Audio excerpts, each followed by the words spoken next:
Bien, cada trabajo de interpretación, ¿no?, necesita ayudas apropiadas para realizarla, ¿no?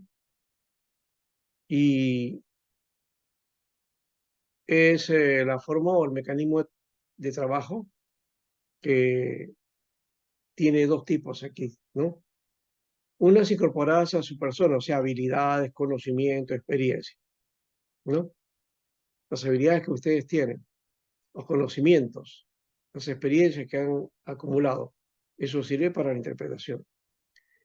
Entonces, esas son las incorporadas. Las materiales son las herramientas eh, como los planos, la mesa, el trabajo, los medidores, muy bien. Eso también sería entonces serían las herramientas. En el caso de la sede, las ayudas herramientas incorporadas por el exégeta son sus conocimientos, la práctica, la técnica que aprendió, los métodos para hacer exégesis.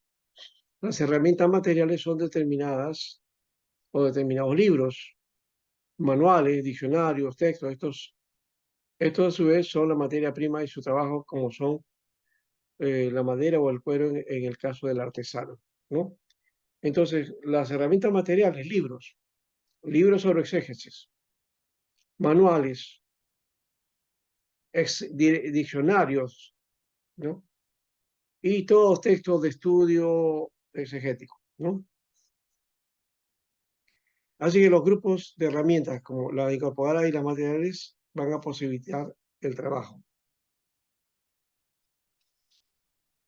Entonces, los conocimientos, la práctica, las técnicas que se aprendió, los métodos para hacer exégesis y la aplicación de la interpretación al texto bíblico vienen a ser las principales, dentro de estas, las principales herramientas son los métodos exegéticos o análisis bíblico y la hermenéutica o interpretación, ¿no? Son los dos elementos que están ahí. En cuanto a los métodos exegéticos, aquí no, en la cultura solemos dividir el transcurso del tiempo en pasado, presente y futuro. Ese es un concepto que tenemos en el occidente, ¿eh? En el oriente no se trabaja así. De paso, la Biblia, como viene de un contexto oriental, de un contexto semita, no tiene esa división del tiempo entre pasado, presente y futuro. No, no tiene esa disposición. Más bien, el hebreo ayuda porque la acción del verbo es lo que importa. La acción del verbo, ¿ya? El estado del verbo, que está en perfecto o imperfecto, tiempo perfecto o imperfecto, no hay presente, pasado, futuro, son tiempo perfecto o tiempo imperfecto. Y la acción del verbo, ¿no? Que básicamente está el simple, pero también está el intensivo, el causativo, ¿no? En fin, las formas que va asumiendo el verbo, que te las va explicando, eso es lo que más importa que el tiempo, ¿no? Por ejemplo, en la idea esta de cuando, cuando Moisés le pregunta a Dios, Señor, ¿en nombre de qué Dios iré ante Faraón? ¿Cuál es tu nombre? Y entonces el Señor le dice, en el texto traducido, lo traducen de esta manera, bueno, diles que yo soy el que soy, yo soy el que soy, te envía. Pero el texto no está hablando de eso, está en un pasado y un presente, si estaríamos hablando en el occidente, pero que está hablando de otra situación, ¿ya? Y le dice él,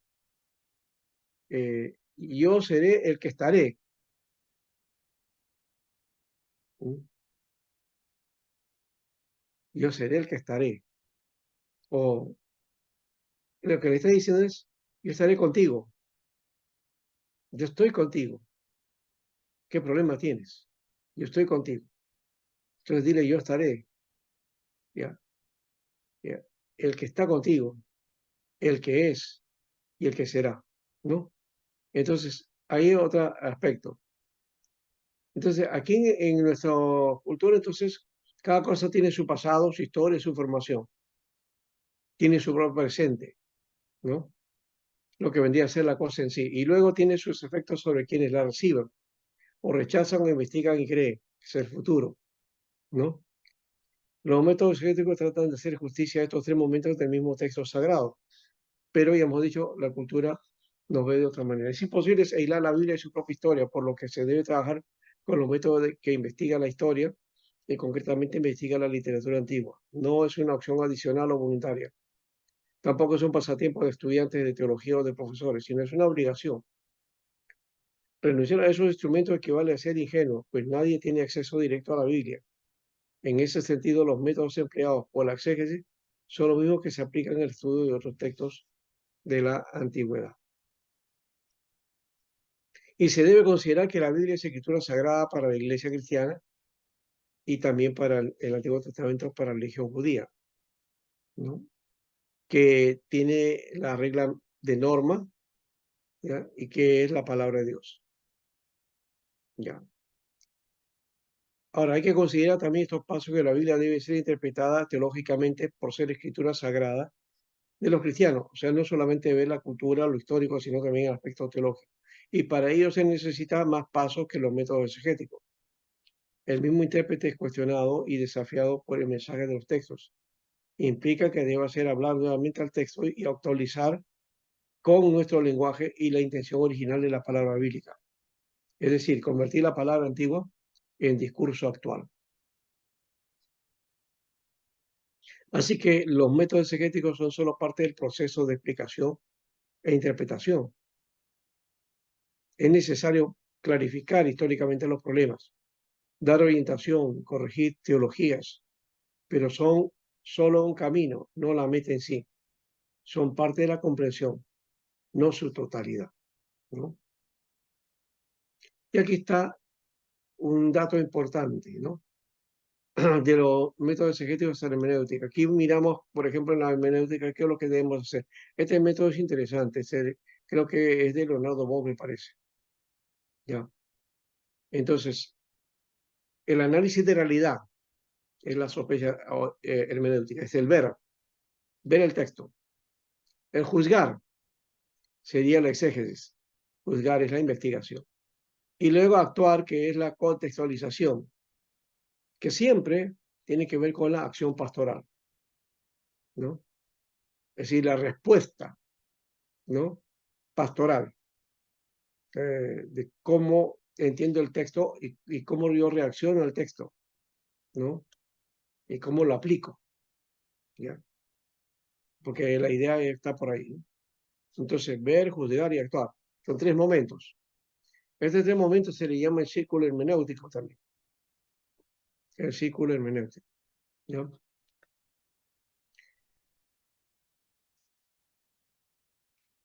Algo más, vamos a ir acá al otro cuadro, ¿ya? Si ya lo tienen. Entonces, de los métodos exegetivos de la hermenéutica.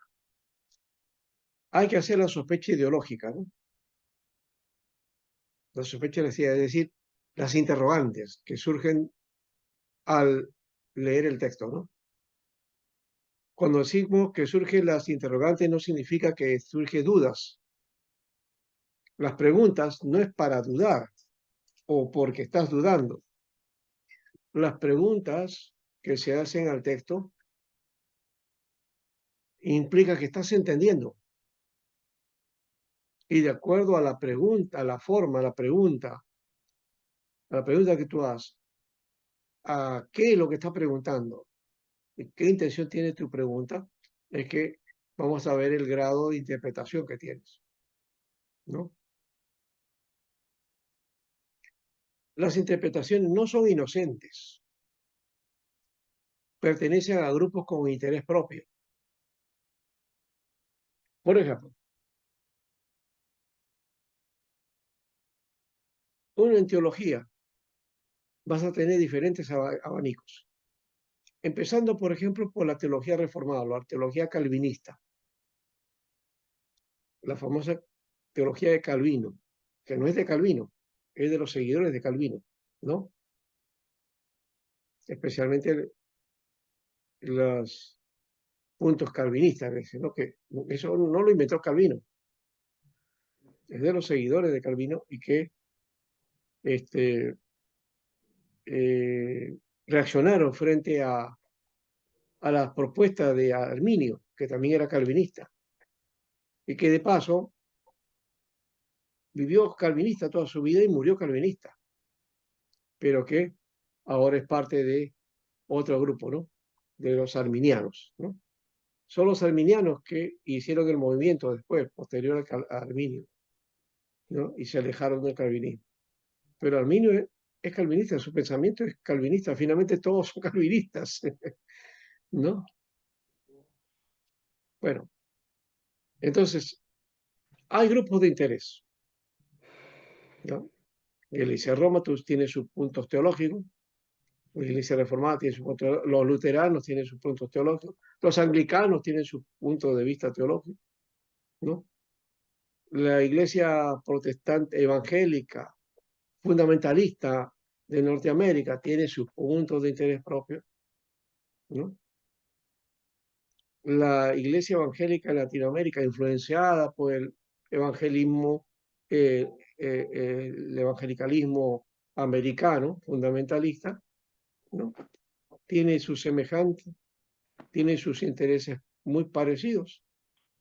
El dispensacionalismo, ¿no? Es una particular interpretación, pero también está la teología del pacto, ¿no? Otra forma de interpretar, ¿no? Entonces, cada uno tiene sus propias ideas. A eso se llama ideología. Hay que romper con esa idea que ideología solamente pertenece a eso que han inventado en Roma, ideología de género, ¿no?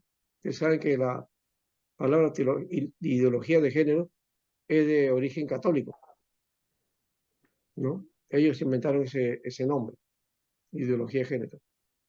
Pero la palabra ideología propiamente es una palabra que aplica a las ideas, a los conceptos, ¿no? Antes ideologías decíamos, ya, los políticos, ¿no?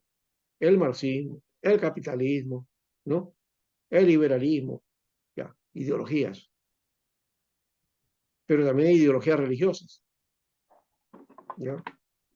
Entonces, la ideología religiosa de catolicismo, protestantismo, dispensacionalismo, fundamentalismo, liberalismo teológico, ¿no? Ya, son entonces ideologías, ¿ya? Conceptos. Entonces ahora la sospecha teológica, la ideología se apoya en postulados teológicos, justamente, ¿ves? Ahí está, ¿ves?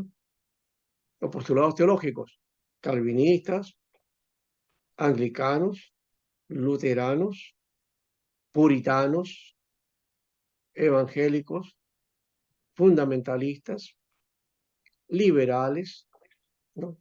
En fin, hay diferentes abanicos, se dan cuenta, ¿no? Depende de la postura teológica o los postulados teológicos, entonces tendremos la ideología correspondiente. Ahora, la sospecha exegética es la ideología que se sustenta en textos bíblicos, ¿ya? Ahora hay que ver ese otro aspecto también, porque hay algunos que hacen uso del texto bíblico de forma literal. Sacan un texto por aquí, sacan por acá y aplican su concepto, ¿no? ¿No? No, la Biblia dice esto, porque acá dice el texto, tanto, ¿no? Y cuando tú vas al texto y lees todo el contexto, te das cuenta que lo que estaban diciendo no es eso exactamente, ¿no? Es lo que estábamos explicando con el caso del Salmo 17:8, ¿no? Entonces, las ideologías muchas veces sustentan contextos bíblicos, ¿no? Las ideas.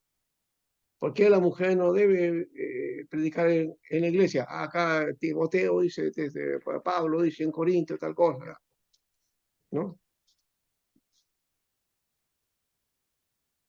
Y si tú no lo haces, está yendo contra la Biblia. No es que está yendo contra la Biblia, está yendo contra sus puntos de vista, ¿no?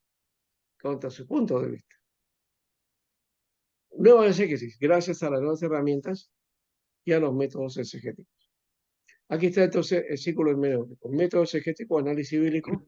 Aquí está el texto y la hermenéutica, que no solo realidades presentes, sino descubre ella al texto y regresa a la vida, ¿no? ¿No? No solo realidad presente, sino desde ella hasta el texto y de regreso a la vida, ¿no? La hermenéutica entonces no solamente parte desde el punto de vista presente, sino que va al texto, ¿no? Y trae el mensaje y regresa nuevamente a lo real para aplicar entonces el texto, ¿no? Ese es el contacto del texto bíblico, ¿no? Ese círculo donde está el ver, juzgar y actuar, ¿no? Ver, juzgar y actuar.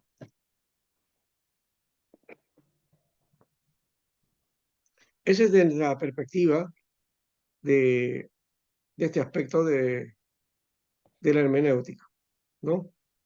¿Alguna pregunta?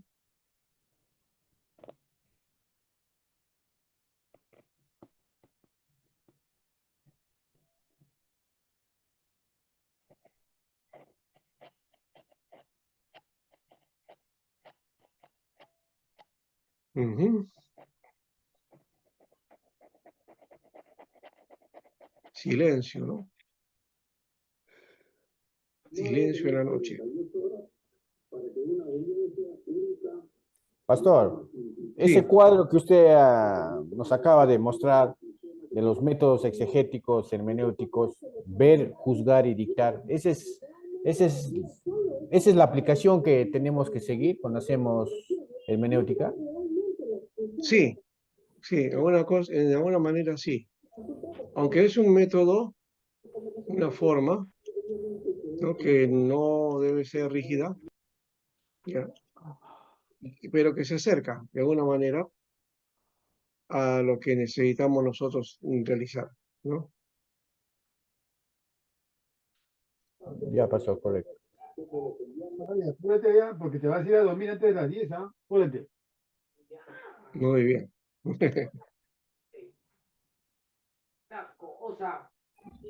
Este, Pastor Sánchez, Sí, sí, el término que te está explicando, digamos, en los métodos exegéticos a la hermenéutica, donde dice sospecha ideológica, el sí, 2 sospecha teológica, el 3 sospecha exegética. O sea, la sospecha teológica lleva la ideológica de las interpretaciones, tanto la exegética también, la ideología, ¿no? Que viene de las claro, interpretaciones. claro. Esto que estamos hablando es bastante técnico, ¿no? Porque a la hora de aplicar no siempre lo haces de esa manera, no tan fríamente, ¿no? Claro, porque Porque acá la teología está agarrando el punto de la sospecha ideológica y la exegética también, ¿no? De la sospecha ideológica. sí, sí, lo que haces es esto. Tú partes de una idea, de un concepto, de hecho, al interpretar. O interpretas un texto, inmediatamente funciona, ¿no? ¿Ya? Se prende foquito ahí de tus conceptos. Y bajo ese criterio, entonces tú o haces uso de ese texto, ¿no? Y lo aplicas a tus conceptos e ideas. ¿Me dejo entender? Ujú. ¿Ya?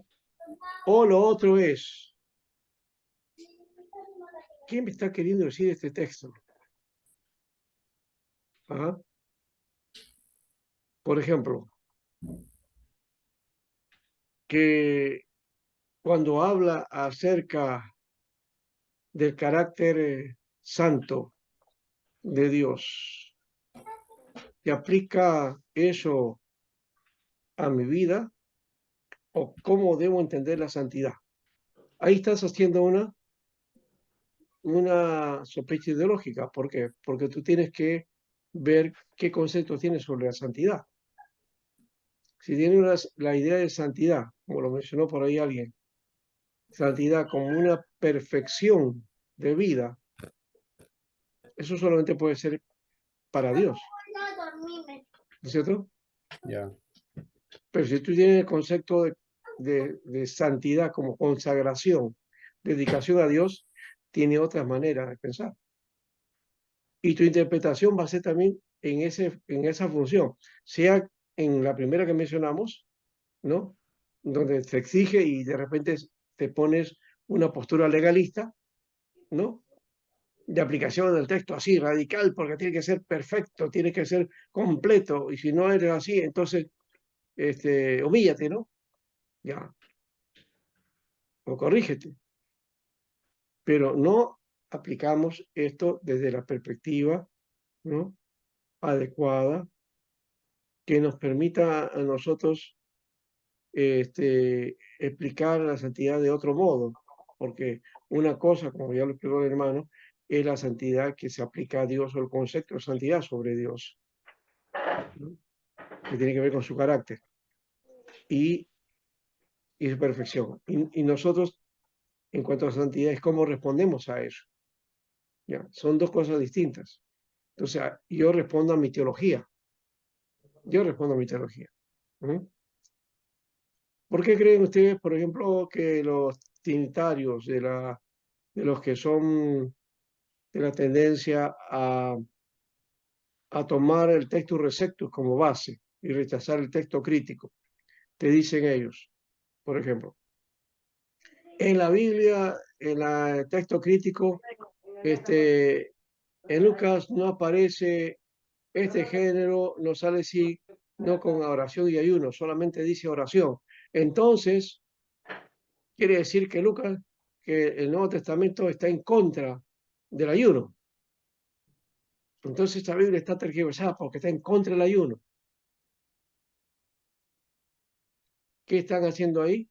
Tienen una postura teológica con el Claro, ayuno. ¿No es es cierto? una postura. Ya. Claro, ¿no? Ahora, Porque se supone que al momento de pasar las traducciones ha sufrido prácticamente cambios o formas de claro, interpretar. claro, Por pero ahí. Lucas, por ejemplo, no pone pues en el texto ayuno, pero Mateo sí pone. ¿Y por qué si la Biblia está en contra del ayuno, por qué no saca de Mateo? Si Mateo habla del ayuno. O sea, ahí viene el problema, ¿ves? De los que atacan el texto crítico y atacan porque dicen que hay un error, en uno ha quitado el ayuno, entonces ya no creen en el ayuno, pero aparece en el texto de Mateo diciendo que sí, oración y ayuno. ¿Te das cuenta? Entonces, ahí hay un problema de reduccionismo, ¿no? Ya no es concordismo, sino reduccionismo, que entonces quieren ver errores o que las nuevas traducciones de la Biblia o del texto en griego está cortando doctrinas. Ya, ya no se cree la doctrina del ayuno. O otras que hablan acerca de la sangre de Cristo, porque no aparece en un texto que no sé si es Colosenses o Efesios, no recuerdo ahorita, pero en uno no aparece en el texto crítico. ¿Ya? Y entonces, no, entonces ya no cree en la sangre de Cristo, pero en el otro pasaje sí está. ¿Y cómo se aplica eso de la sangre de Cristo? Que también ahí hay otra cuestión, ¿no?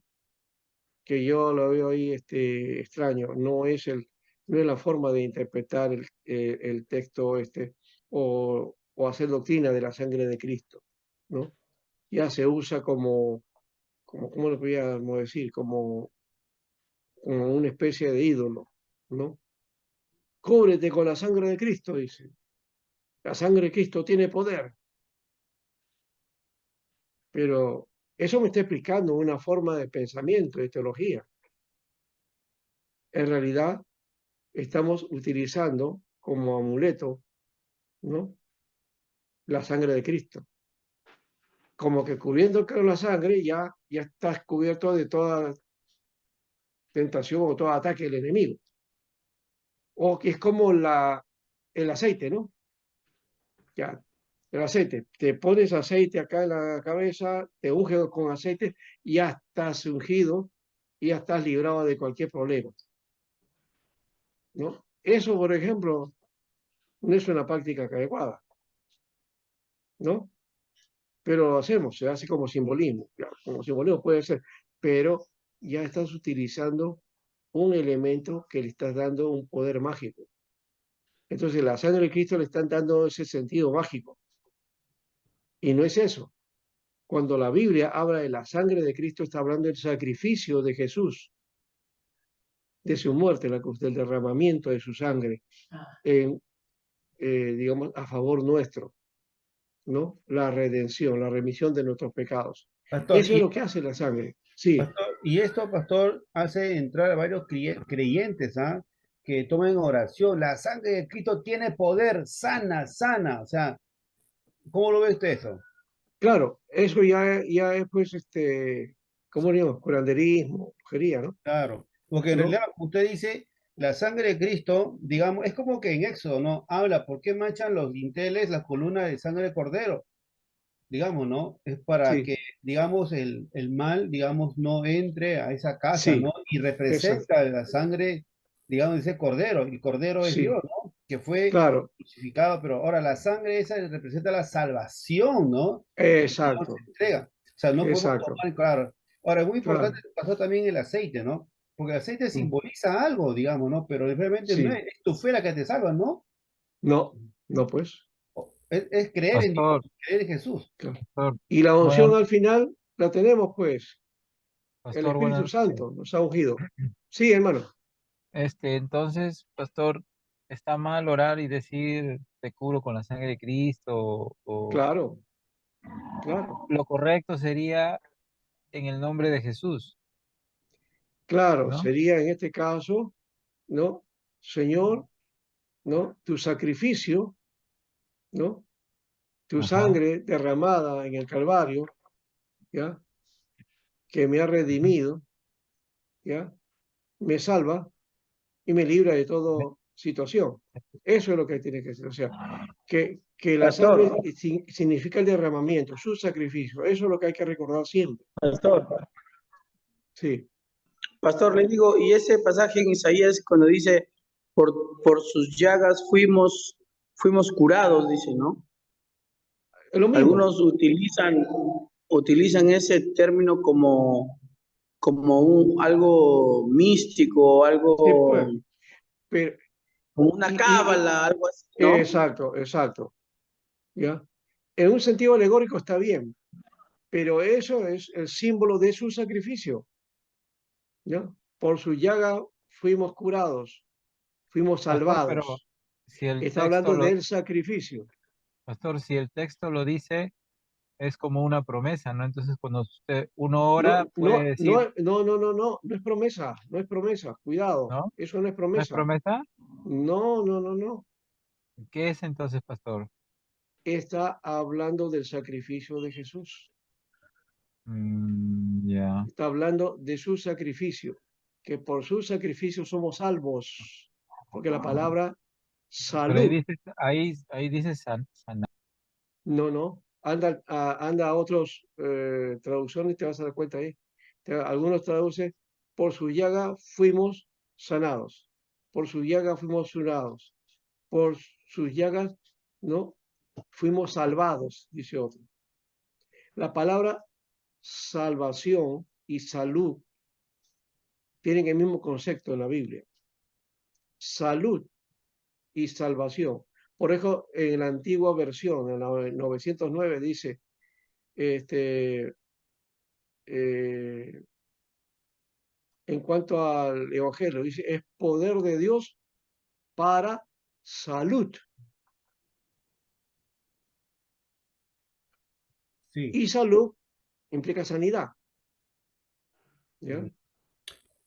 Pastor Luis, una pregunta. En Santiago 5, o sea, 14 dice, llame a los ancianos de la iglesia y lloren ya por él y ungiéndole con aceite en el nombre del Señor. Sí, Santiago dice eso y que lo hagan los ancianos. Ya, No dice que cualquiera tenga el aceite, ¿no? Los ancianos. ¿Ya? Pero esa recomendación aparece una sola vez en la Biblia. No se puede hacer doctrina de eso. ¿Ya? Es una práctica que los ancianos, la autoridad, hagan esta tarea para los que están enfermos, no para todo caso. Pero ¿no? algunos, pastor, algunos también lo usan de una manera, por Algunos ejemplo, hasta lo derraman y usan ponen a los aceite más en la Biblia. ancianos, Sí. ajá, o Pastor, también, algunos ya, eso también está mal, pastor, o está ¿Cómo? bien. No entendí. A ver, dígalo de nuevo, hermano. Por ejemplo, pastor, algunos hermanos, también he visto, ¿no? Líderes o personas ancianas de la iglesia o ancianos que Ya. no tienen el nombramiento de anciano, usan también el aceite, ¿no? ¿Esa Ya. forma o esa práctica, pastor, está bien o No, también está no es correcto. Por no es eso dice, correcto? los ancianos, Sí, pues, sí. ¿ya? Es lo que dice pastor, Pablo a Timoteo, que tú fuiste, recibiste, ¿no es cierto? Lo dice por la imposición de manos del presbiterio. Está hablando de la unción, del aceite, ¿no? Que pastor, solamente es... Sí. algunos también lo llevan hasta el extremo, porque he visto que hasta ungen animales, Sí, ungen perros, eh, ungen instrumentos, los nada que ver. instrumentos los ungen las mesas, ya, pues, pastor, ¿qué estamos hablando? Estamos haciendo lo mismo que se hace con el agua bendita, ¿no? ¿No? Yo antes de ser creyente, por ejemplo, me compré una Biblia, que era la Reina Valera. Yo no sabía en ese momento que había, si era evangélica o no era evangélica. Me gustó la Biblia, la tenía, y la iglesia, la parroquia quedaba a la vuelta de mi casa. Y yo dije, voy a llevarlo al sacerdote para que bendiga la Biblia, dije.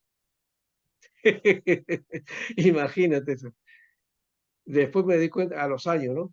Me di cuenta, porque esa era una Biblia de Reina Valera. El sacerdote me hubiera votado de la iglesia, porque hubiera dicho, no puedo ungir no puedo bendecir esa Biblia porque es protestante, me hubiera dicho, ¿no? ¿Ya? Estabas insultando al pobre Faltan padre. los apócrifos. No, entonces, felizmente nunca lo hice, ¿ah? Mire, quedó en intención, pero nunca lo hice. Después, cuando llegué al Señor, ahí me di cuenta, ¿no? Y dije que bueno, Dios me salvó de una mala experiencia. Pastor, Sí, entonces, para salir de una duda, ya, y para que quede claro ese tema, porque creo que tiene que ver con la hermenéutica también, el uso del sí. aceite, pastor, en esta época es aplicable, ¿en qué situaciones, en qué condiciones se puede dar el uso del aceite? Ya.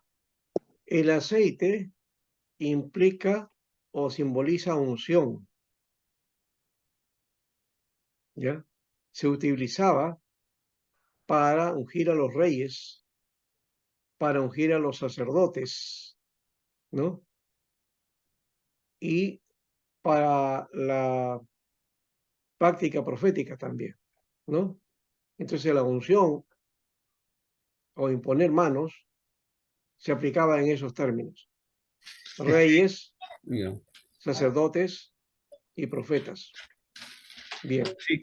No se Pastor, utilizaba para otra cosa, o sea, no se hacía unción de animales, ni tampoco de casa, ni se bendecía objetos, ni instrumentos, ni nada, ¿no? Solamente era para esos términos, ¿ya? Pastor Sí, Alberto, una pregunta. En Mateo le leí cuando dijo bien claro que solamente los ancianos pueden ungir, ¿no? A los sí, enfermos. Ahora, pero en Marcos habla la misión de los 12 discípulos. Por ya. ejemplo, en el versículo 13 dice, y echan fuera de muchos demonios, y echaban fuera muchos demonios, y ungían con aceite a muchos enfermos y los sanaban. También hacían los discípulos. Porque son ancianos, pues. También. Pero y ahí está hablando de discípulos. Eso habla, digamos, ya entrando, cuando ya tomaban la iglesia, se hacían presente, tomaban como ancianos. O, Claro, no, es que Jesús tuvo sus discípulos, a exacto, ellos les dio la autoridad, esos exacto. son los ancianos, pues. El que tiene autoridad es un anciano, ¿no puedo entender? A los Ya, discípulos no se les Claro. llama ancianos propiamente, se le llama anciano al que está dirigiendo o al que está encargado o que se le da autoridad en la iglesia para hacer un ministerio, sea pastor o sea en otra área, ¿no? Pero son los que están haciendo el ministerio, ¿correcto? Hay ancianos que se dedican a, digamos, a su dedicación es hacer el ministerio propiamente, todo. Y debería ser todo, todos los ancianos deberían ser así. Pero en la presbiteriana de Hiperquistopé aplica esto y eso ya es una interpretación también. Eso es interpretación. Ojo, no es que la Biblia lo diga, sino la interpretación que se da dentro de la iglesia presbiteriana. Pastor, y Que el los agua ancianos, en el bautismo. hay dos tipos de ancianos. El anciano gobernante y el anciano docente, ¿no? Entonces el anciano docente es el pastor y el anciano gobernante es el que está en las tareas administrativas de la iglesia, ¿ya? Pero esa es la interpretación que tiene la iglesia presbiteriana de Jesucristo con respecto a los ancianos. Tú vas a la Biblia y no vas a encontrar que sea así.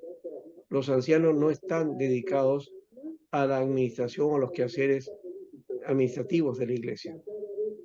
Son los que hacían el ministerio, son los que enseñaban, son los que predicaban. A ellos le llaman ancianos, ¿ya? Y ancianos son los pastores, ¿ya? Los obispos, los episcopos, todos esos eran los ancianos, pero también se les llama pastores, o sea que anciano y pastor tienen la misma categoría, la misma condición, son sinónimos en la Biblia, son palabras sinónimos en la Biblia. El uso que se le da en las iglesias hoy día ya eso es una interpretación. Cada iglesia tiene su propia interpretación. Por ejemplo, nosotros no ungimos a diáconos, no los ordenamos, ¿no? No ordenamos ancianos, perdón, diáconos. Solamente a los diáconos se les elige, se les dedica, pero que no se le unge. Se unge solamente a los ancianos. En la Iglesia Católica, los diáconos son un orden ministerial importante, ¿ya? Y se ordena para eso. Y no, el diácono no es cualquiera, es un seminarista, ¿no? El que está estudiando. Y es uno de los pasos para ser sacerdote. Sí. Perdón, José Luis, tu audio. No es Entonces, mío. no sé de quién será. Entonces, el diácono, el concepto de diácono es diferente entre nosotros, ¿se da cuenta? Es cuestión de interpretación. Interpretación. Pastor, Sí. ¿y el agua también en el bautismo tiene alguna similitud con el aceite? ¿El mismo simbolismo? Claro, el agua nos salva. El agua nos limpia, ¿no? Una persona que se bautiza es sumergido en el agua, ¿ya? No sale limpio. Entró como pecador y ahora sale como pecador, ¿qué cosa? Como pecador remojado, ¿no? Pecador remojado. Pecado remojado. Un Claro, pecado nada más.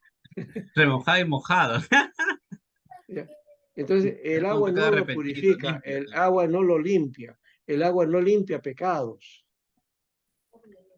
¿Ves? Es la misma figura del aceite o la sangre. La sangre de Cristo no te limpia por ser sangre, sino que el efecto de la sangre, del sacrificio de Jesús en nuestra vida es lo que nos limpia.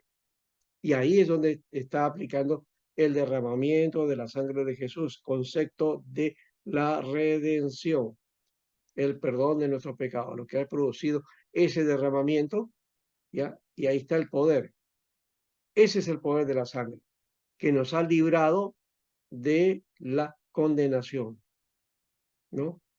Y nos ha pasado de muerte a vida. el poder de la sangre que da vida. ¿Se da cuenta? Ese es el concepto bíblico. ¿Ya? Pero hay interpretaciones e interpretaciones, pues cada uno tiene, y hay que ver qué interpretación es más cercana al texto y qué cosa es lo subjetivo también, ¿no? Que hay interpretaciones subjetivas. Eso de la sangre de Cristo después es muy subjetivo. La unción para cualquier cosa es subjetivo, ¿no? Ya he dicho, la unción solamente era para tres cosas, para tres funciones: rey, sacerdote y profeta. Y hoy, tomando eso también, entonces sería la unción para el pastorado, unción para los ancianos, ¿ya? Y la dedicación, unción para los diáconos, ¿no? ¿No? Esa sería la forma. Ahora, tú quieres poner algo en las manos de Dios, lo dedicas, pues. Se puede dedicar a un local, se dedica a un local, se ora por eso. ¿Quiere dedicar una profesión? También. Otro título, también, ¿no? Pero no lo unges, ¿no?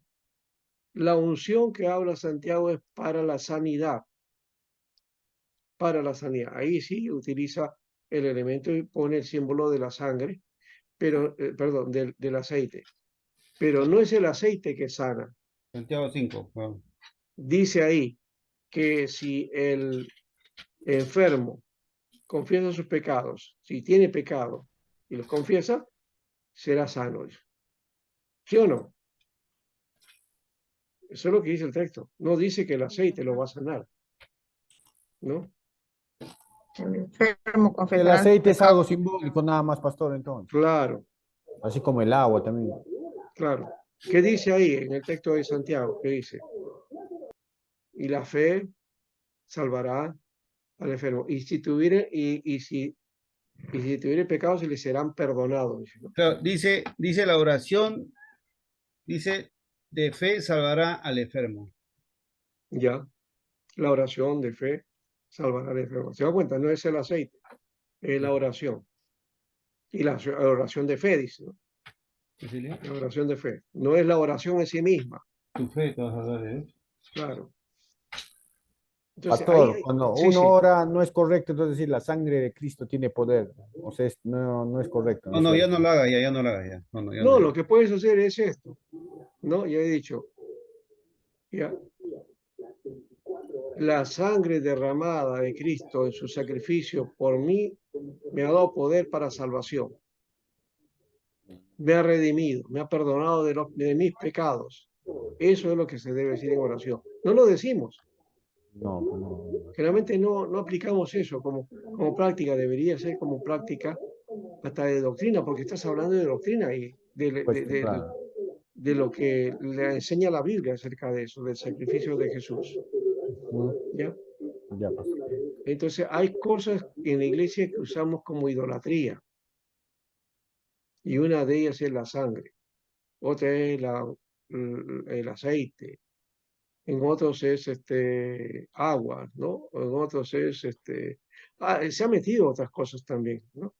La Biblia también se utiliza como idolatría, ¿no? Hay gente que la agarra y le ponen la Biblia en la cabeza, ¿no? Como diciendo que con ese acto ya él va a aprender la Biblia, ¿no? O como en una iglesia, esto no fue aquí en este país, fue en Centroamérica. ¿Ya? En vez de hacer lo que se hace comúnmente cuando tú vas a dedicar un lugar, un edificio, o se va a construir un edificio, se pone la primera piedra, ¿no? ¿Ya? Entonces, ¿qué hizo el pastor en esa iglesia? Hizo ese acto de poner la primera piedra, pero puso una Biblia, dándole el símbolo de que ese templo estaba basado en la palabra de Dios, ¿no? Así que enterró una Biblia, ¿no? Como un acto simbólico eso. Ahora, está bien, puede ser muy simbólico, muy significativo eso. Pero ¿cómo saber que una iglesia está basada en la Biblia, que tiene su fundamento en la Biblia? Porque tiene una Biblia enterrada en los fundamentos de la iglesia, del terreno, del lugar, en las columnas. No, No. sino porque la Tiene gente, conocimiento. las congregantes, los miembros, basan su vida en la palabra de Dios, ¿no? Tienen la base en la palabra de Dios. ¿Se dan cuenta? ¿Ya? Pero el pastor este pueblo quiso ser objetivo, ¿no? Pero la tendencia que tenemos nosotros, lastimosamente, los seres humanos, es ver el objeto y darle un significado mayor a ese objeto. Entonces creer que porque en esa iglesia hay una Biblia enterrada en la construcción del templo, entonces esa iglesia es mucho más bendecida. ¿Mm? ¿Se dan cuenta? Entonces, las otras iglesias no son bendecidas porque no están basadas ni fundamentadas en la palabra. No tienen una Biblia enterrada. Y yo diría hasta al revés, ¿no? Han enterrado la Biblia, o sea, la han sepultado. Tendrían otro significado todavía ahí, ¿no? Ah, Si uno quiere ujú. ser maloso, diría, entonces ellos han enterrado la Biblia. No están basados en la Biblia, sino que la han enterrado. Es decir, Mm. no la van a abrir, la dejan ahí enterrada debajo, ¿no? ¿Ya? Y su vida la hacen como quieren, ¿no? Y bueno, hay interpretaciones para todo, pues, ¿no? Entonces, de hecho Pastor, que, sí, sí, muchos también mencionan, ¿no?, la sangre de Cristo cuando se encuentran en situaciones de peligro, sí. ¿no? Siempre mencionan, la sangre de Cristo tiene poder. O dicen también, ¿no? Todo lo puedo en Cristo que me fortalece. Exacto, ¿no? Ese es otro tema. Todo lo puedo en Cristo. Todo lo puedo en Cristo. Así, todo, ya, todo lo puedo en Cristo. Todo lo puedo. Repite eso y ya. No. Pero Filipenses 4:13 no dice lo que dicen o aplican muchos, diciendo todo lo puedo en Cristo. No, no, no. El texto dice todo lo puedo en Cristo que me fortalece, pero hay que mirar qué cosa es lo que Pablo está diciendo antes y qué está diciendo después. Es el contexto inmediato. Ajá. Pablo está diciendo que Dios, él ha pasado por momentos de tribulación, ha pasado por momentos de hambre, ha pasado por momentos de abundancia, ha pasado con abundancia, con riqueza y también con pobreza. Ha pasado en momentos de felicidad, de gozo, pero también ha pasado en momentos de peligro, de terribles cosas. Ha tenido una vida de salud grande y ha tenido también momentos de enfermedad y de peligro de muerte. Por todo, dice, estoy aprobado, dice. Por eso todo lo puedo en Cristo que me fortalece. ¿Se da cuenta? En todo y por todo he sido probado. Ahora, entonces, si tú dices todo lo puedo en Cristo que me fortalece, ¿has pasado hambre? ¿Has pasado miseria en el ministerio? ¿Has pasado todo eso que pasó Pablo? ¿Ya? ¿Te das cuenta? Entonces no es fácil el asunto solamente aplicarlo así nomás, ¿no? Entonces, eh, hacemos uso de textos fuera de contexto y lo interpretamos para nuestro propio beneficio. Así no se usa la Biblia, ¿no? Pero lastimosamente lo usamos, pues, ¿no? Se aplica así lastimosamente. Y hay que enseñar, en todo caso, a nuestros hermanos a corregirnos de estas cosas, ¿no? Y otra dice, mi Dios pues suplirá conforme a sus Necesidades. riquezas, nuestras necesidades conforme a sus riquezas en gloria. Entonces, no te preocupes, Dios te va a cubrir, O Dios te va a proveer. Dios te va a proveer. Pero esa palabra, eso no es una promesa si no haces lo que dice ahí Pablo a los filipenses. Que los filipenses le han dado de todo, en su pobreza han hecho todo, dice, ¿no? Y han abundado en riquezas, dice. Por eso, pues, mi Dios suplirá todo lo que nos falte a ustedes, dice, conforme a sus riquezas en gloria. Está diciéndole a los filipenses, No nos lo está diciendo a nosotros, que Él va a suplir todo porque te va a dar todo de abundancia. No, no está diciendo eso. Está hablando de esa iglesia que ha sido dadivosa, dedicada y dispuesta, ¿no? Entonces, con ese espíritu, Dios te va a dar también a ti. Es lo que dice ese texto. ¿Te das cuenta? ¿Te das cuenta cómo se puede tergiversar la Biblia fácilmente? ¿Mm? Pastor, cuando nos encontramos con ese tipo de textos, siempre es importante entonces ver desde el principio, ¿no? El contexto para poder, ¿cómo se llama? A eso estamos Hacer, hablando. ¿no? La Claro, interpretación. claro. Por eso hay que ir al contexto, a la situación que está viviendo y por qué lo dice el autor, a quién se lo dice y de qué manera. Ese texto es hay otro texto que también está en Juan, tercera de Juan creo que es ese, ¿no? Que dice, amado, yo quiero que seas prosperado, ¿no?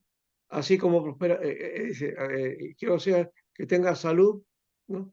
Seas prosperado en salud y así como prospera tu alma, dice, ¿no? Y inmediatamente la sacamos, ya ve, eso es lo que Dios dice, es una promesa de Dios, ¿no? ¿No? Desea que tú seas prosperado. ¿Eso es lo que dice la Biblia? No, No, es el escritor. El escritor que le dice a un anciano, al anciano le dice, yo deseo que seas prosperado.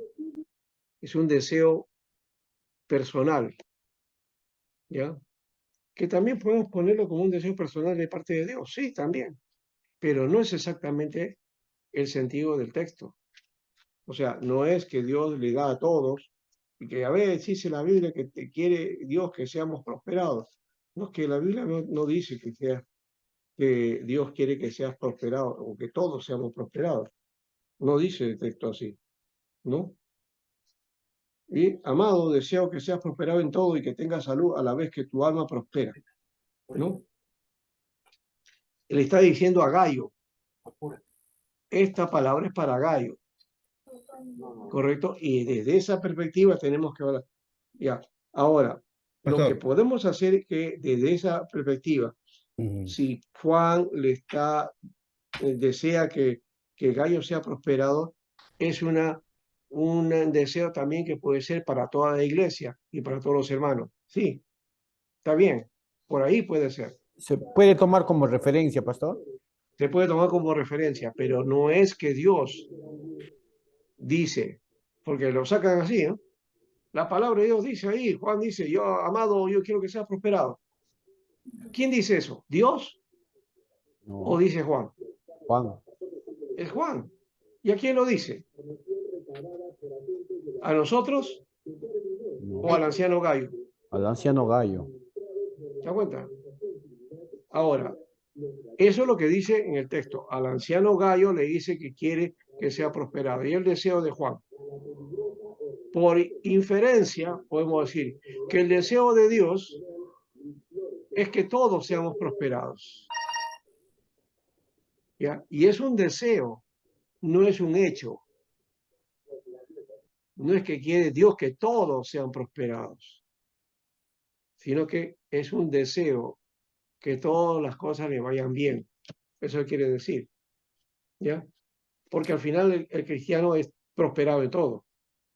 Claro. No necesitas ser rico para ser prosperado. Pastor, entonces hay No que tener necesitas ser mucho cuidado millonario. al momento de interpretarnos, pastor, porque si no, muchas veces podremos hablar con qué cosa y Y no es también correcto. depende de la iglesia también. Ya hemos dicho Exacto, de la postura teológica, doctrinal de la iglesia, exacto. ¿no? Pastor, Entonces, estas tendencias, perdón, estas aplicaciones son de tendencia carismática en la mayoría de casos, ¿no? ¿No? Y que han entrado a las iglesias. Sí, sí, entonces, hermano. viendo el tema, por ejemplo, quiero retroceder un poquito lo que hemos hablado de la sangre de Cristo. O sea, aquí la Biblia entonces nos enseña que la sangre de Cristo, digamos, es para la remisión de nuestros pecados, ¿cierto? Porque en Mateo 26, 28, ahí lo dice, ¿no? Dice, porque esto es mi sangre del nuevo pacto, que por mucho, en Exacto. mucho es derramada, ¿para qué? Eso es para la remisión de los pecados, nada más. Ese es el sentido. Ajá. Exacto. Si tomamos la sangre de Cristo o lo mencionamos, tenemos que mencionar en ese sentido. en que la sangre implica el pacto que Dios hizo en Jesucristo para nosotros, para la remisión de nuestros pecados. Eso es, pero no es la sangre protectora de nadie, ¿no? Porque, pastor, podemos caer en una confusión, ¿no? Y tener creencias raras. O sea, aquí tiene mucho Hay cuidado. creencias raras, pues no es Claro. que tener, sino que hay creencias raras de las que tenemos que limpiarnos. Por ejemplo, hay creyentes que salen de su casa, ¿no? Y antes de salir de la casa hacen una oración, ¿no? No está mal Pastor, orar. pastor, claro, y más que todo Pablo nos enseña, ¿no? Nos advierte, estar alerta, porque hay doctrinas que son diversas, ¿no? Y extrañas, ¿no? Y eso puede Sí, engañar bueno, a las y iglesias, que son muy sutiles. claro. Como te digo, el creer, por ejemplo, que si oras te va a sales a la calle y te va a bendecir el Señor, no te va a pasar nada. Y eso trae copia a la iglesia, y eso engaña. Exacto. Y hay hermanas que no estudian y lo agarran mentalmente y, guau, pues no lee la Biblia bien, creen, ¿no? Sí. Otro, por ejemplo, dice, ya, haces tu devocional, pero un día te despertaste, tuviste que hacer un contratiempo, te fuiste, saliste a la calle, hoy dice, no he hecho mi devocional, hoy ahora todo me va a salir mal. Para todo me va a ir mal. Todo me va a ir Bebito. mal porque no he hecho mi devocional. Oye, eso se llama ¿qué cosa? Es una cábala, es una, ¿cómo le llaman? Bueno, no es lo correcto, porque el devocional no tiene nada que ver con lo que te pasa en la calle. Tú puedes tener un devocional y ese día te puede quedar cualquier cosa, un accidente, alguna cosa ahí, ¿no? Traducción. Y no le eche la culpa que no has hecho devocional, ¿no? O otros que dicen, por ejemplo, hay que tener la Biblia abierta, ¿no? La ponen la Biblia abierta en la sala o en la puerta de la casa, ¿para qué dice? Para que no le pase nada con, ¿no? Ya. Entonces, deja la Biblia, la casa sola, entonces la pones una Biblia ahí en la puerta para que nadie te asalte, ¿no? Esa es la de Cesarín. Ya, ese tipo de cosas son, lo que le estoy diciendo, eso a veces no parece, pero lo hacen, ¿ah? Hay hermanos que hacen eso. Si hay algunos que ponen la sábila detrás de la puerta, O hasta una vía de caballo. no sé, pero uno, no sé si alguno pone una Biblia detrás de su puerta, ¿no? Mi papá lo ¿Eh? hacía, mi papá lo hacía. ¿Ah, sí? Ah, no Sí, sabía eso. la herradura de Mira, caballo, eso sí. ponía, y con una sábila ahí. Ya, ya, ya, Bueno, él no sabía, pero no, pero mira, yo, ya, imagínate. ya, esos son amuletos, pues. O sea, usar objetos, cosas, ¿no? Como amuletos para que nos vaya bien. No necesitamos eso, ¿no? Con Cristo, el Espíritu Santo y su palabra, tenemos bastante, hermano. Y sobre todo ahora, lo que hay, y lo que hemos aprendido ahora, ¿no? Es poner en práctica las enseñanzas que están en la palabra. No es solamente para conocimiento. Yo hemos dicho, sé que ese es un medio, pero lo que necesitamos es interpretarlo y aplicarlo, ¿no? La pastoral es importante ahí. Por eso que hemos estado hablando de este aspecto, ¿eh? Pastor Alberto, Sí. quiero una pregunta, o sea, un tema de, digamos, algo de Éxodo, ¿no? Por ejemplo, ahí habla un tema de la sangre de un cordero que presentó, digamos, ¿no? La sangre del Salvador, ¿no? Ya que esa sangre protegió al pueblo de Israel, ¿no? O sea, digamos, tanto en la última plaga, ¿no? Pastor, ¿y qué referencia puedo tomar Leo con el Nuevo Testamento? Por ejemplo, Jesús derramó la sangre por el pecado de nosotros, ¿no? O sea, por todo, para limpiarnos, ¿no? Pero en Ya, esto habla en las columnas vigas, y eso, claro, yo tengo entendido que fue para proteger al pueblo de Israel, ¿no? sí, fue para proteger, pero también por otro lado habla de un sacrificio, pues, ¿no? De un cordero inmolado. No es la sangre en sí misma con poder, o que tiene poder, sino es el cordero que fue sacrificado, ¿ya? Y con la sangre de ese cordero se pone en la puerta y entonces el ángel de la muerte ya no toca ese lugar porque ahí ha habido un sacrificio. No es la sangre, es el sacrificio que ha habido. ¿Te das cuenta? El sacrificio, ok, ¿Ya? claro. Entonces, ese es el sentido que tiene también en cuanto al sacrificio de Jesús. No es la sangre, sí, sino el derramamiento de la sangre que se dio en el Calvario, en la cruz. O sea, cuando habla de derramar, está hablando, Mm. no es tan literal el asunto, sino que está hablando de sacrificio. ¿Ya? Bueno, Pastor, hemos llegado a eso de círculo hermenéutico, texto, contexto, Bien, lector, pastor, gracias.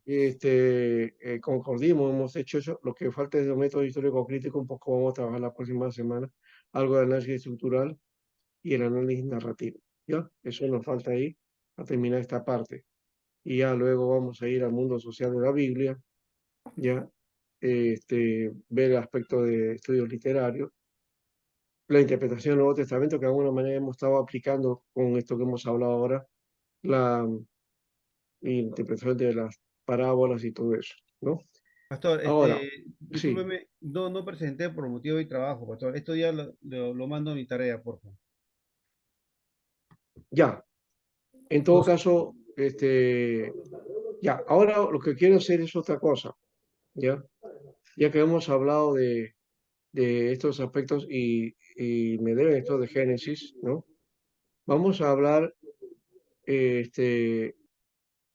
de cómo interpretaba Pablo, a ver, no, lo que dice estos dos textos de Hebreos 4:12 y segunda de Timoteo 3:16, ¿ya?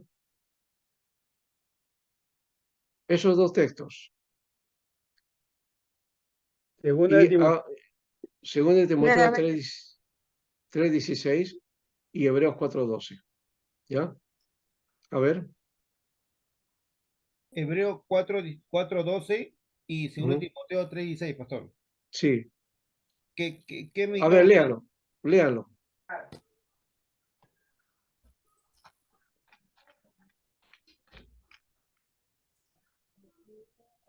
Vamos a buscar Hebreo. 2 Timoteo, a ver, 2 Timoteo 3:16. Dice, dice, toda la escritura es inspirada por Dios y útil para enseñar, para redarguir, para corregir, para instruir en justicia, pastor, dice. Ya. Entonces, Y Hebreos 4:12. acá está, Hebreo 4:12 dice, Porque la palabra de porque la Dios palabra es de Dios viva es viva. Sí, sí, sí, sí, sí, y sí. eficaz, y más cortante que toda espada de dos filos, y penetra hasta partir del alma y el espíritu, las coyunturas y los tuétanos, y discierne los pensamientos y las intenciones del corazón. Muy bien. Ahí vamos a hacer dos cosas. Uno, vamos a intentar hacer un exégesis, ¿ya? Y luego la hermenéutica. La exégesis consiste en qué cosa? En buscar qué cosa entendía, ¿no? O qué se entiende en el texto por toda escritura, ¿ya? Toda escritura. Vean ahí que históricamente qué cosa hay, qué uso religioso, qué uso teológico, todo lo que hay ahí, ¿ya? ¿Ya? Y lo otro, en el otro es también la exégesis de, porque la palabra de Dios, ¿cómo se usaba ese término, palabra de Dios, en el Antiguo Testamento? ¿Qué se explica acerca de eso? ¿Qué cosa es? ¿A qué se está refiriendo? Ya. Entonces, eso en cuanto a la exégesis, ¿ya? Y la hermenéutica sería entonces, ¿cómo lo interpreto ahora? ¿Cómo podemos aplicar ahora esos conceptos para el día de hoy? ¿Ya? ¿Y cómo lo aplicamos a nuestra vida? ¿De qué manera es palabra de Dios? ¿Es escritura? ¿Cómo lo resolvemos? ¿En qué medida? ¿Ya? Son escritura para nosotros y es palabra de Dios para nosotros. ¿Ya? O sea que Hebreo y Santiago lo hacemos en exégesis y hermética, o Sí, hermenéutica, sí, sí, hermenéutica, exégesis y hermenéutica, haciendo esa diferencia. esos dos textos. Entonces, Claro. Entonces, en exégesis es saber el uso que se le da a la palabra escritura y la otra es toda palabra de Dios, ¿no? Palabra de Dios. ¿Ya? Vamos a encontrar varias cosas interesantes ahí, ¿ya? Porque de repente no es lo que entendemos toda escritura y lo que está diciendo Pablo en su tiempo. Fíjense que cuando Pablo dijo eso, toda escritura, no había Nuevo Testamento. No existía el Nuevo Testamento. Apenas si quisiera, de repente ya existía evangelios por ahí, escritos, porque el evangelio oral, el mensaje oral sí estaba, ¿ya? Entonces hay que poner ese aspecto, ¿ya? ¿Qué les parece ese juego? Esos dos textos y trabajar esa parte, ¿ya?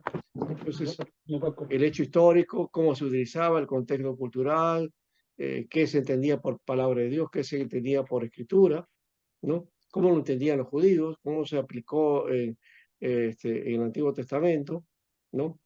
Y luego, entonces, cómo lo entendió Pablo para su tiempo. Recuerden que Pablo todavía tenía su conexión judía, o sea, ahí hay otro elemento también, ¿no? Pablo no dejó de ser judío, ¿ya? Y su visión acerca de la vida está bien plasmada, su judaísmo está en el texto, en sus escritos, está bien presente, ¿ya? Entonces, ¿y cómo lo aplica para los gentiles? ¿Cómo él aplica esos elementos? Romanos 10, Romanos 11, pastor. Eso es básico para ver sobre el término de judío, como el de Pablo, ¿no? Como un verdadero judío. Ajá, sí, sí, exacto. Bien, entonces les dejo eso, ¿ya? Como trabajo práctico. Para la otra semana, ¿no, pastor? Sí, para la otra semana, ¿ya? Muy bien, gracias hermano, ahora sí, Dios le bendiga. No, Pastor, Bendiciones, pastor. Dios le Buenas bendiga. noches. Buenas noches. Espero que